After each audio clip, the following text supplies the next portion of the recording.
Hello, everybody. Welcome back to another episode of the Live, Laugh, Live podcast. I'm back with Garry again. Do some ASMR. Nope. We're done with that.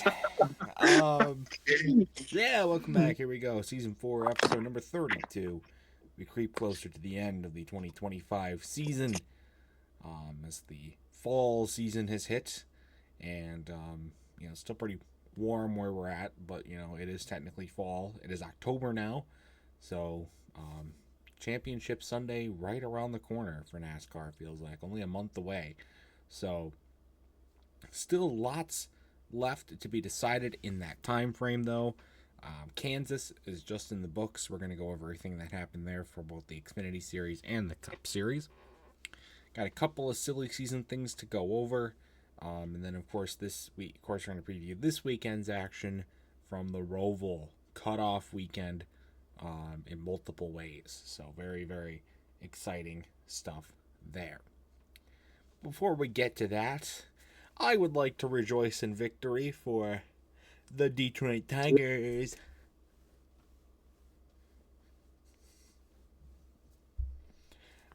The inevitable rant may not be so inevitable anymore, as they beat the dreaded Guardians. Fuck Cleveland. I hate Cleveland so much.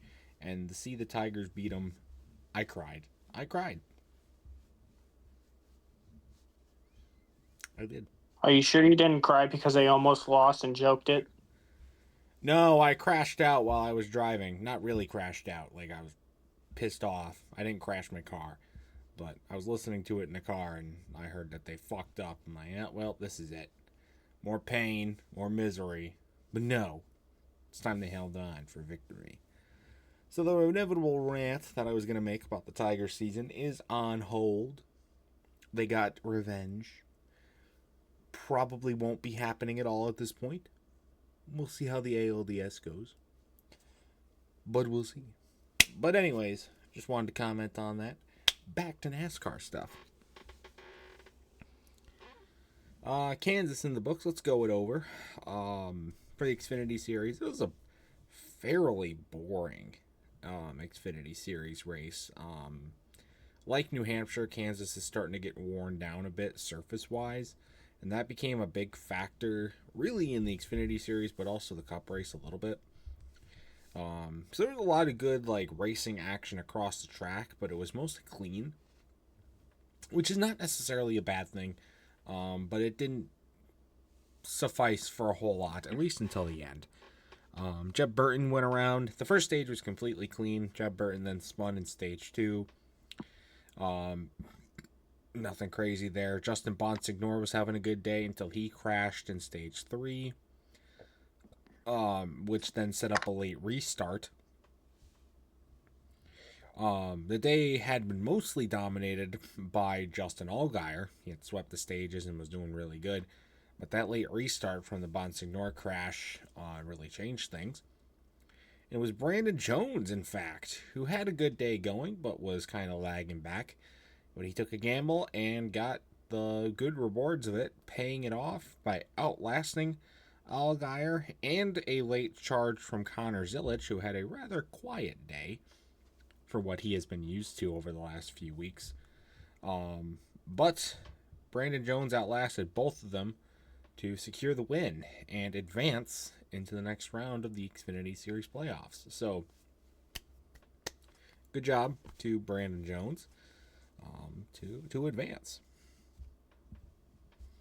That was pretty much it for Xfinity Series. For the Cup Series, surprise, surprise, Cody Ware crashed in stage 1. Not surprising at all. Stage 2 saw some big contact between John Hunter Nemechek and Ryan Preece, and it almost took out Austin Cindric. But unfortunately for Cindric, I guess, it wasn't any major incident there. The action really picked up in stage 3, and I mean really picked up. J.J. Yaley, yes, J.J. Yaley is still racing.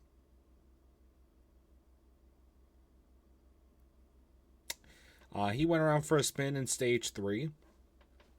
The restart then triggered the big one, which you don't see all the time at Kansas. As it went into turn 1.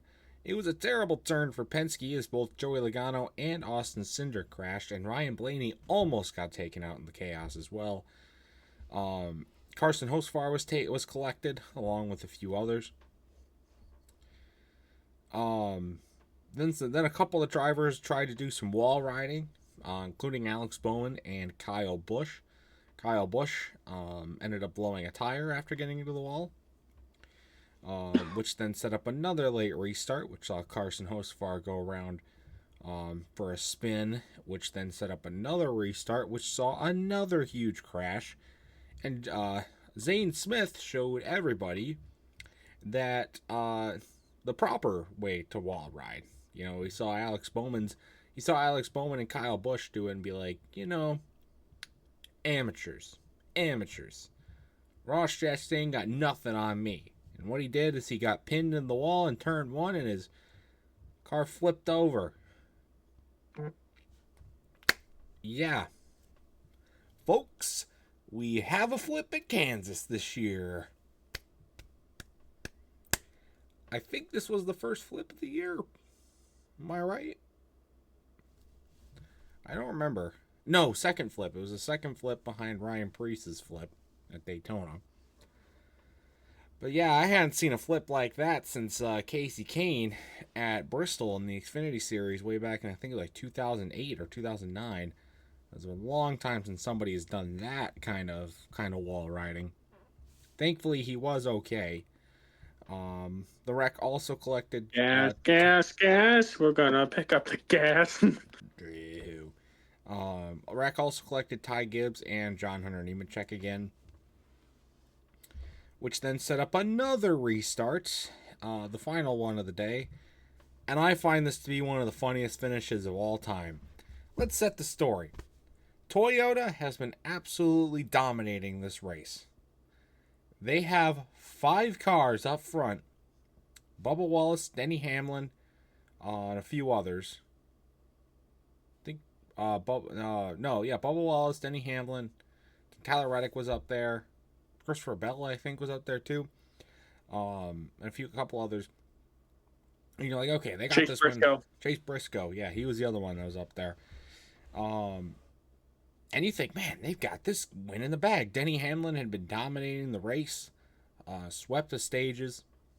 So you're thinking, man, we got this one in the books, right? But chaos would ensue, as Kansas has done. Kansas has been the track of chaos, and it became this one again. Denny Hamlin, fighting some power steering problems, decides, I'm going to go for the win, even though Bubba Wallace, by the way, Bubba Wallace is Denny Hamlin's car. Take that in mind. So what does Hamlin decide to do? He decides to send it into turn 3 with no power steering, reminder. He rides up the track, gets into Bubba Wallace. They both get into the wall. And coming onto their inside to take the lead is not a Toyota, but a Chevy by the name of Chase Elliott. That's right, baby. Chase Elliott goes from 8th to 1st in 2 laps and passes 5 Chevys, outlast 5 fucking Chevys, en route to the win. Hamlin finishes 2nd. Bubba Wallace was in a position to lock himself into the next round, and now he's below the cut line. Chase Elliott wins. He's advanced. What a finish in double overtime. Honestly, probably the craziest finish of the season, in my opinion.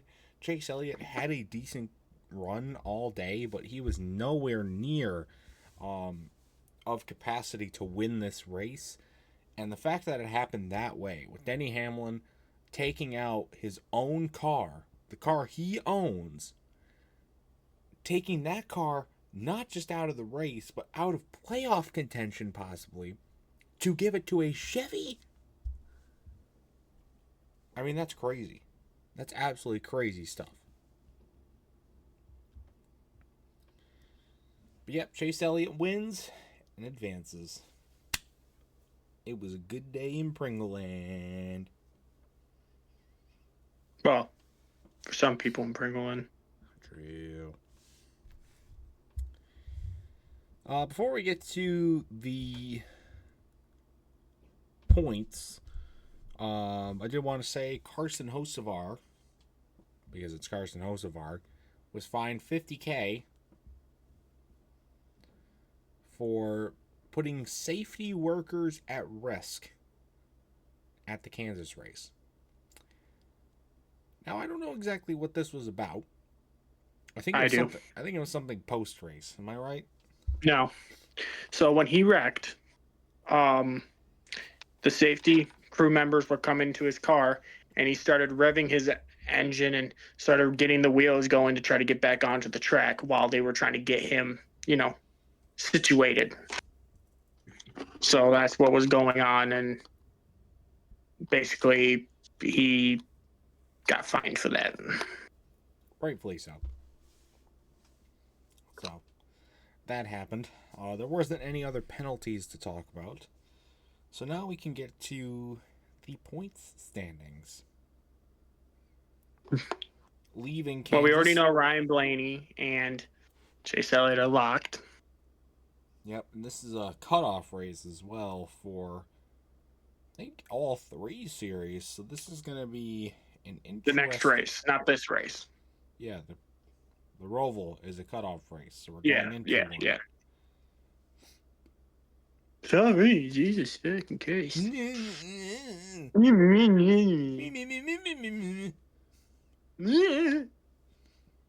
Oh, well, it's cut off for Xfinity and Cup. Oh. Probably because the truck don't race this week. And that's the only ones we care about because they're the only ones that races. Can you load website, please? Holy Which one are you shit. trying to do, Icon? Holy fucking shit. You're not doing it.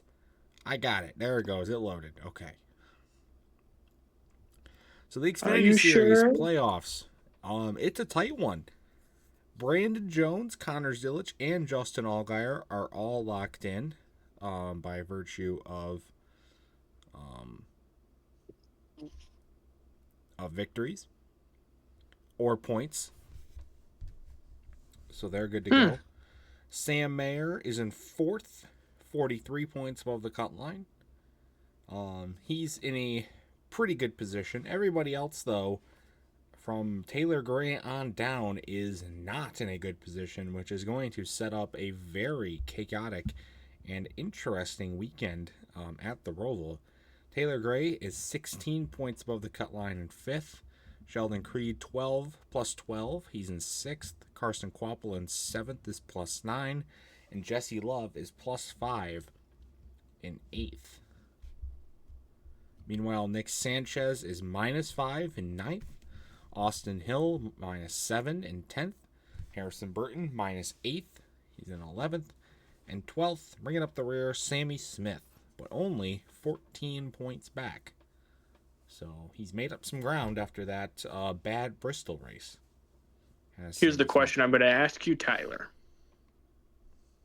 Who's going to make it in and who's not? Who do you think's making it in? We already know that Sam Mayer is going to make it in. But who are your other top 4 drivers that are going to make it in?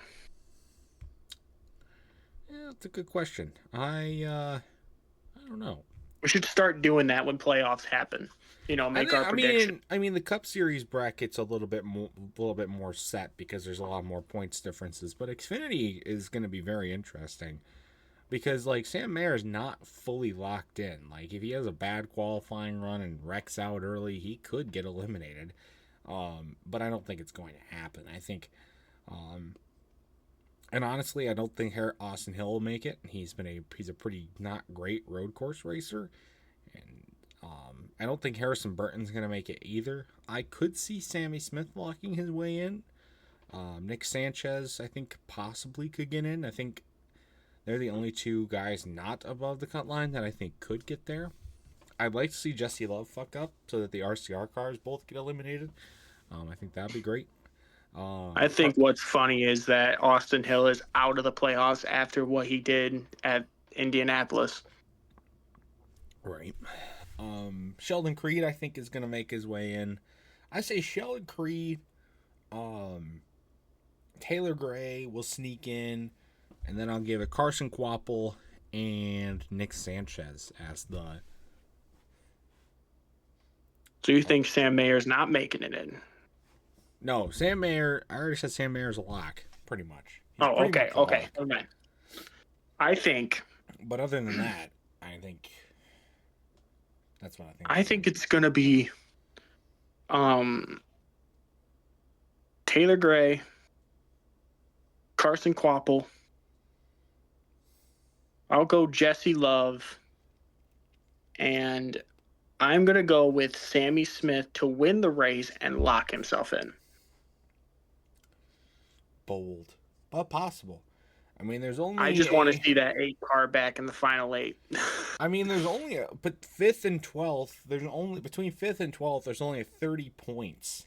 So, which is, and with a track like the Roval, it's going to be a very chaotic situation, especially with some late cautions and some big restarts. So it's going to set up to be a pretty entertaining weekend at the Roval for the Xfinity races. So I'm very excited for. I'm glad that we're going to be getting that. Well, also, what people don't realize is that if the top 4 drivers from 5th to 8th finish behind 10th, and Sammy Smith was to win both the first stage and second stage, all he needs to do is finish in the top 5 or top 10, and he makes it in. Because that's 20 points plus on the people that didn't get points. Right.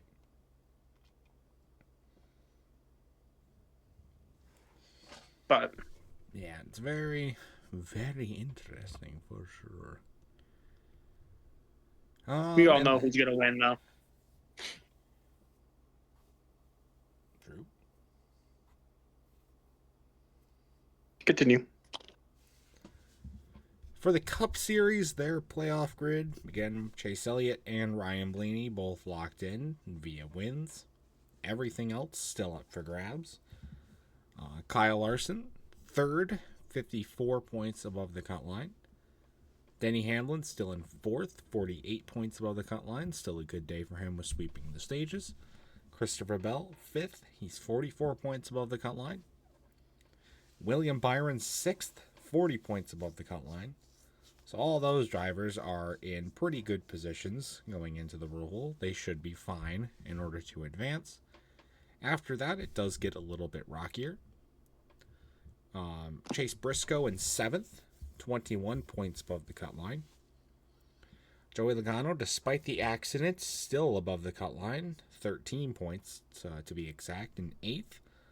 Though he took a significant hit with the crash, and had Bubba Wallace and had Denny Hamlin not pulled that bullshit move at the end, he would be below the cut line. So we have Denny Hamlin to thank for fucking Penske into the round of 8. Round 8.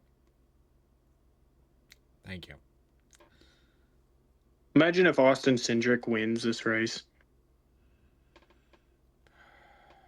That would suck. That would really fucking suck. Speaking of below the cut line, Ross Chastain is minus 13. Bubba Wallace, despite the good run and the good finish, is still minus 26. His teammate Tyler Reddick is minus 29. And the only driver I think definitely coming in a must-win situation into the Roval is the aforementioned Austin Cindric, who's minus 48. So, very cool. So a little bit more thought out. Really, there's only about 2 spots up for grabs. Unless Austin Cindric wins, then we could see that open up a little bit more.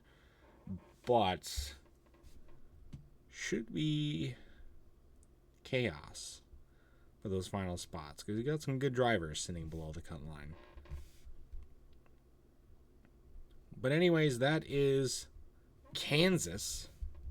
We'll put it in the books. I only have one other piece of news to go over. I talked about the Carson Hocevar penalty already. NASCAR did part ways this week with Husan or Jusan. I don't know if it's a who or a Jew. Jusan.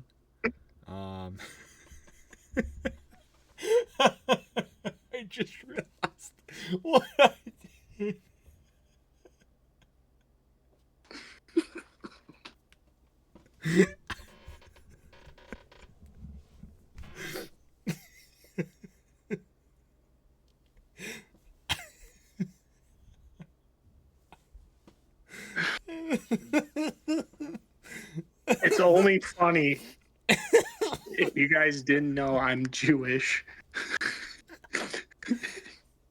And I just continue. I'm sorry.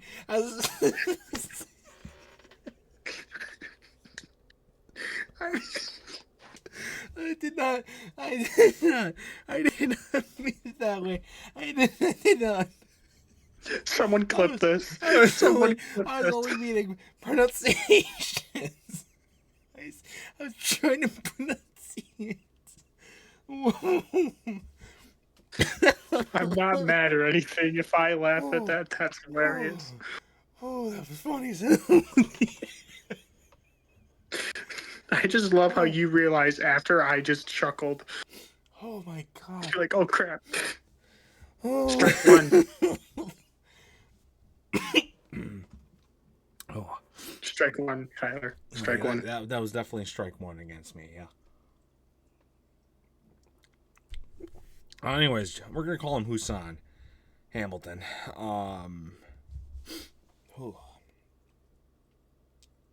We have fun here at the Pringleson and Company channel. Holy fuck. Ooh. Ooh. Ooh. Yep, that's his name. Who?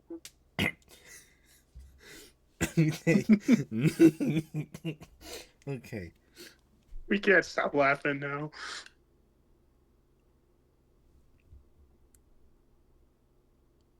What? There's no specific reasoning for his departure, which is not good, because it usually means he probably was saying mean things to women, or worse.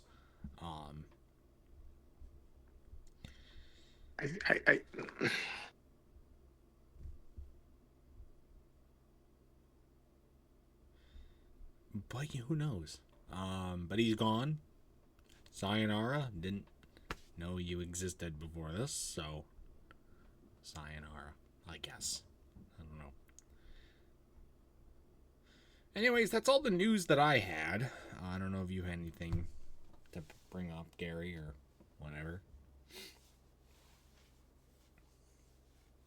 No. Other than that joke was very hilarious. It wasn't. And I will never. And I will. It wasn't supposed to be a joke. That was planned. But. And I will never forget that. Holy fuck, that was. Oh, that was funny. Been a while since we get a best of Pringleson moment. But we just definitely had one there.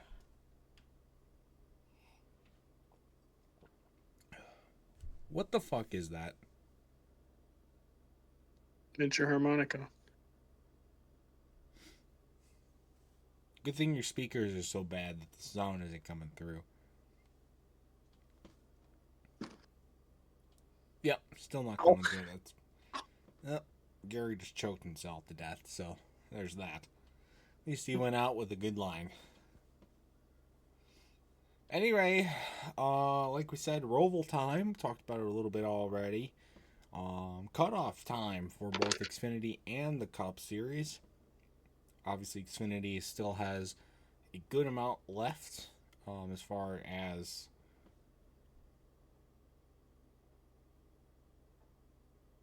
shifting. That's what I was looking for. As far as shifting goes for position in the playoffs. Cup Series still has some variability as well.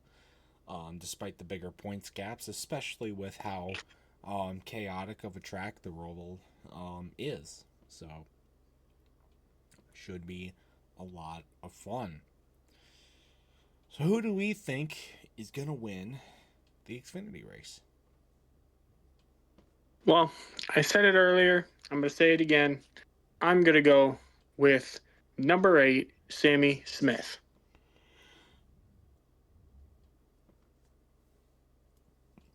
Bold pick, but I like it.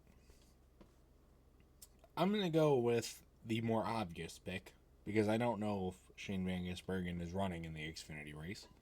So I'm going to pick Connor Zilisch. He had a quiet week last week at Kansas, despite the good finish. but I think he'll come back to life at the Roval. So that's what I'm going with. But now it's time for our Cup Series predictions.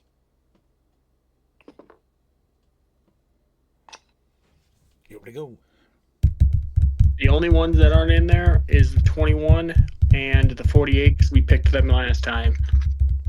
Actually, let me real quick see who won last week. Tyler, did you have Alex Bowman or did you have the 21? I don't remember. I believe you had the 21, if I'm not mistaken. Yeah, sorry, I forgot. I don't know. If I can find schedule. Kansas. All right. Let's see. 21. Looks like you lost. I finished 28th, and your guy finished 33rd. That's okay, because they both suck, so. That is also true. But anyways, let me shake it.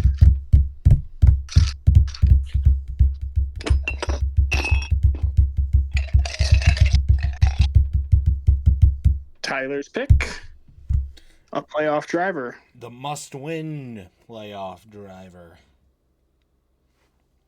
And here we go.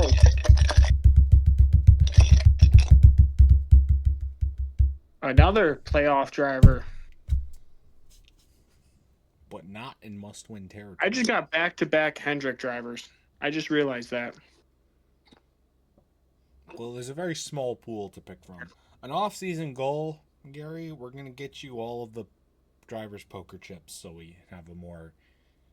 If they have them. ...reasonable list to choose from. So yeah, and sadly there's no 14, and I don't even know where I put my... If you want to get us all the poker chips to pick from, all you got to do is donate to the Patreon, to the channel that doesn't exist. We have a Patreon? We don't have a Patreon, Gary. If you let me finish. It doesn't exist. I was going to say, we have a Patreon? What do you sell on that? I just said we don't have a Patreon. I know, I was just saying. Anyways, guys, that's going to do it for this episode of Live, Laugh, Left. Stay tuned for next week when we see who got eliminated from the Cup and Xfinity playoffs. We go and we see if Tyler says Jew again. And get another strike. We'll find out for everything. Go over silly season news as we creep closer to the end of the 2025 season. So anyways, guys, that's going to do it with this video. Stay tuned for the much more amazing content, including stuff on the Pringleson YouTube channel. Until next time, see you guys later. Goodbye.